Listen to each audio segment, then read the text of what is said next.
বন্ধুরা, চিরসখা ধারাবাহিকের আজকের পর্বে দেখানো হয়েছে কমলিনী নতুন কাকুকে বলে মানুষের যখন নিজের ওপর থেকে বিশ্বাস উঠে যায় তখনই তার ভগবানের প্রতি বিশ্বাস বেড়ে যায়। নতুন কাকু কমলিনীকে বলে, তুমি আর আমাকে বিশ্বাস করো না তাই না বৌঠান? কমলিনী বলে, তুমি নিজেকে কেন এসবে জড়াচ্ছ? আমি কি একবারও তোমার কথা বলেছি? নতুন কাকু তখন কমলিনীর হাত ধরতে চায়। কমলিনী নিজের হাতে সরিয়ে নেয়। কমলিনী বলে, ফাঁকা বাড়িতে বন্ধুর বউকে একলা পেয়ে তার হাত ধরতে চাওয়া উচিত নয়। নতুন কাকু বলে, বৌঠান তুমি আমাকে এই কথাটা বলতে পারলেই। বৌঠান, তোমার হাত ধরায় আমার মনে কোনো অসৎ উদ্দেশ্য ছিল না। কমলিনী বলে, যাই হোক বাদ দাও, তোমার বিয়ের ডেট কবে ঠিক হলো? নতুন কাকু বলে, আমি জানি না, কোনো কিছু আর আমার হাতে নেই। কমলিনী বলে, ও মা, সে আবার কেমন কথা? তোমার বিয়ের তারিখও তুমি জানো না? নাকি যাকে বিয়ে করতে যাচ্ছ সেই সব ঠিক করবে? নতুন বলে, বৌঠান এইসব কথা বাদ দাও, আমি যেটা জানতে চাই সেটা বলো। কমলিনী বলে, তুমি তো আমার কাছে কিছু জানতে চাওনি, তুমি তো কোনো কিছু জানতে চাইবে না বলে নিজের জায়গায় ফিরে এসেছো, তাই নতুন করে আমিও তোমাকে আর কিছু জানাতে চাই না। নতুন বলে, বৌঠান আমি বিয়ে করছি বলে তোমার কি আমার প্রতি অভিমান হয়েছে? কমলিনী বলে, না না, তোমার প্রতি আমার কেন অভিমান হবে? যদি কিছু থেকেও থাকে সেটার এখন নেই। তাছাড়া আমি তো তোমাকে অনেকবার বলেছি বিয়ে করতে, তুমি কখনো রাজি হওনি। নতুন বলে, বিশ্বাস করো আমি যা কিছু করছি তোমার কথা ভেবেই করছি। একটা মানুষ যে জীবনের শেষ প্রান্তে এসে দাঁড়িয়েছে, সে এতকাল একভাবে বেঁচেছে আর আজ সে তার জীবনে অন্য কাউকে জড়াচ্ছে, এতে যে আমার মনে কতটা ভাঙচুর হচ্ছে সেটা আমি তোমাকে বোঝাতে পারবো না। কমলিনী বলে, যাই হোক এইসব কথার বলেও লাভ কি? নতুন তখন বলে, বৌঠান একদিন সময় ঠিক প্রমাণ করে দেবে আমি তোমাকে কতটা। কমলিনী বলে, সময় হয়তো এটা প্রমাণ করবে তুমি আমাকে কতটা ভালোবেসেছিলে, কিন্তু সময় কখনো এইটা প্রমাণ করতে পারবে না তুমি আমাকে পুরোটা বুঝেছিলে ঠিক করে। নতুন কাকু বলে, বৌঠান স্বাভাবিক সময়ে স্বাভাবিকভাবে আমি তোমাকে কখনোই বলতে পারিনি আমি তোমাকে ভালোবাসি, তবে আজ এই ভাঙনে দাঁড়িয়ে আমি তোমাকে বলছি বৌঠান, আমি তোমাকে খুব ভালোবাসি। বৌঠান আমি যা কিছু করছি সবটাই তোমার কথা ভেবে। আমি বিয়ে করছি যাতে তুমি ভালো করে চন্দ্রর সাথে সংসার করতে পারো। বৌঠান এই সমাজের লোক যাতে তোমার দিকে আঙুল তুলতে না পারে, কখনো যাতে বলতে না পারে নতুন কমলিনীর সংসার ভেঙেছে, কখনো যাতে এইটা কেউ বলতে না পারে তুমি কলঙ্কিনী কুলোটা। বৌঠান এই সমাজের লোক আমাকে যে যাই বলুক না কেন আমি সেটা সহ্য করতে পারবো, কিন্তু তোমাকে কেউ কিছু বললে আমি সেটা সহ্য করতে পারবো না বৌঠান, প্রয়োজনে আমি নিজের জীবনটাও দিয়ে দেব। কমলিনী বলে, নতুন ঠাকুরপো এখন আমাকে যেতে হবে, আমার আরে একটি কাজ আছে। নতুন বলে, কি কাজ বৌঠান? কমলিনী বলে, সে আছে। নতুন বলে, কোথায় যাবে তুমি? কমলিনী বলে, জানি না, উপহারগুলো দিয়ে গেলাম, তুমি এগুলো তোমার বউকে দিও। নতুন কমলিনীকে বলে, এই উপহারগুলো একদিন আমি তোমায় দিয়েছিলাম, তুমি ব্যবহার করনি, হয়তোবা কখনো ব্যবহার করবে না, তা বলে এগুলো আমি অন্য কাউকে দিয়ে দেব এটা কখনোই পারবো না। এগুলো বরং আমি তোমার জিনিস হিসেবে আমার কাছে আগলে রাখবো। এই জিনিসগুলো পরে অন্য কেউ আমার চোখের সামনে ঘুরে বেড়াবে, সেইটা আমি কোনো দিনই সহ্য করতে পারবো না। নতুনের কথা শুনে কমলিনীর চোখ বেয়ে জল ঝরে। নতুন তখন কমলিনীর চোখ মুছে দিতে গেলেই কমলিনী ওখান থেকে সরে যায়। নতুন কাকু কি বলবে কিছুই বুঝে উঠতে পারছে না।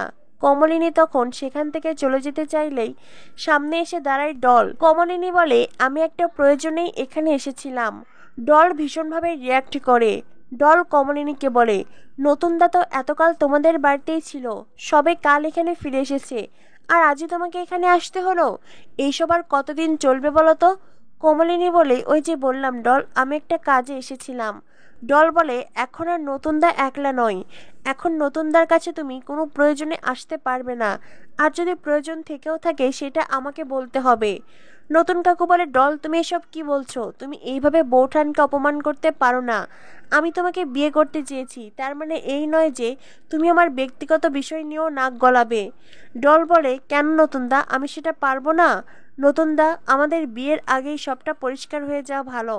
কমলিনীদি আর তোমার সাথে যে সম্পর্ক ছিল ছিল, কিন্তু এখন আমাদের বিয়ে হতে যাচ্ছে, এখন আর আমি এইসব কিছু মেনে নেব না। কমলিনীদি, তুমি আর এইভাবে নতুনদার সাথে দেখা করতে আসবে না। তুমি কি চাইছো বলো তো?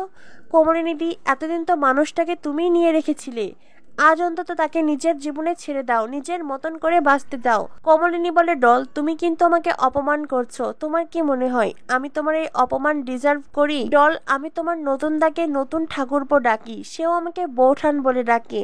এটা কেবলই সামাজিকতা। আমাদের মধ্যে একটি বন্ধুত্বপূর্ণ সম্পর্ক আছে, যে সম্পর্ক অদেখায় নষ্ট হবে না। অন্তত আমার দিক থেকে এই সম্পর্ক কখনোই নষ্ট হবে না। তারপরে আবার আমার তার প্রতি কৃতজ্ঞতাও আছে, যেটা আমি কখনোই ভুলতে পারবো না। ডল বলে, সে তো আমরা সবাই জানি। কমলিনী বলে, তুমি ঠিকই জানো। যখন আমার পাশে কেউ ছিল না, তখন নতুন ঠাকুরপো আমার পাশে দাঁড়িয়েছে। আমার 3 ছেলেমেয়েকে আমি তার জন্যই মানুষের মতন মানুষ করে গড়ে তুলতে পেরেছি। ডল বলে, সেটা তো আমাদের সবারই জানা। তো তুমি কি চাইছো? এখনো কি তুমি সেটাই করবে নাকি? কমলিনীদি, তুমি বন্ধুত্বের সম্পর্ককে অসম্মান করেছো। তুমি একজন মানুষের থেকে শুধুমাত্র সুযোগ সুবিধা নিয়েছো সারা জীবন, আর অন্য মানুষ ত্যাগ করে গেছে। তুমি কি বলছো এখনো সেই সব কিছু চলবে? একদমই চলবে না। ডল কমলিনীকে অনেক অসম্মান করে, যেগুলো নতুন কাকু সহ্য করতে পারে না। নতুন কাকু ডলকে সাফ জানিয়ে দেয়, তুমি যদি তোমার দিদির মতন এমন আচরণ করো, তুমি যদি আমার আর আমার বৌঠানের মধ্যে তৃতীয় ব্যক্তি হয়ে ঢুকতে চেষ্টা করো, তবে ডল এই বিয়ে নিয়ে আমাকেও ভাবতে হবে। ডল বলে, নতুন দা তুমি এটা কি বলছো? নতুন কাকু বলে, আমি যা বলছি ঠিকই বলছি। আমি কখনোই তোমার ব্যবহার তোমার দিদির মতো আশা করি না। আর তাছাড়াও আমার আর আমার বৌঠানের মধ্যে যখন যেই আসবে, পৃথিবীর যেই মানুষই আসুক না কেন, সেই হবে তৃতীয় ব্যক্তি। কারণ বৌঠানের জন্য আমার ঘরের দরজা সবসময় খোলা আছে। বৌঠান যখন খুশি তার প্রয়োজনে অপ্রয়োজনে আমার কাছে আসতে পারে, ঠিক তেমনি আমিও যখন খুশি বৌঠানের কাছে যেতে পারি। ডল বলে, নতুন দা তুমি এটা কি বললে? কমলিনী বলে, ডল তুমি কেন এত ইনসিকিউর ফিল করছো? ডল, আমার জন্য তোমরা নিজেদের মধ্যে অশান্তি করো না। আমি তোমাকে কথা দিচ্ছি, তুমি যেটা বললে সেটাই হবে। আমি আর কখনো। তখনই নতুন কাকু বলে, না বৌঠান প্লিজ, এই এই প্রমিস তুমি করবে না। এমন কোনো ভয়ঙ্কর কথা তুমি দেবে না। বৌঠান, আমি যদি তোমার জীবনে কোনো উপকার করে থাকি, তুমি যদি বিশ্বাস করো আমি মন থেকে সেটা করেছি, তবে তোমার কাছে আমার অনুরোধ, তুমি কখনো এমন ভয়ঙ্কর কথা দেবে না। তখনই ডল বলে, কমলিনীদি তুমি তো একটা ভালো লাইসেন্স পেয়ে গেলে। কমলিনী বলে, জানো তো ডল, একটা সময় আমার বয়স অনেক কম ছিল, তখন নতুন ঠাকুরপোও তরুণ ছিল। চাইলে আমরা লাইসেন্সের অপব্যবহার করতেই পারতাম, কিন্তু আমি বা নতুন ঠাকুরপো আমরা কখনোই সেই লাইসেন্সের অপব্যবহার করিনি। তাই আজ সেই লাইসেন্স নিয়ে তোমার এত চিন্তা করার কোনো প্রয়োজন নেই। তুমি বরং তোমার বিয়ের প্ল্যানিং করো।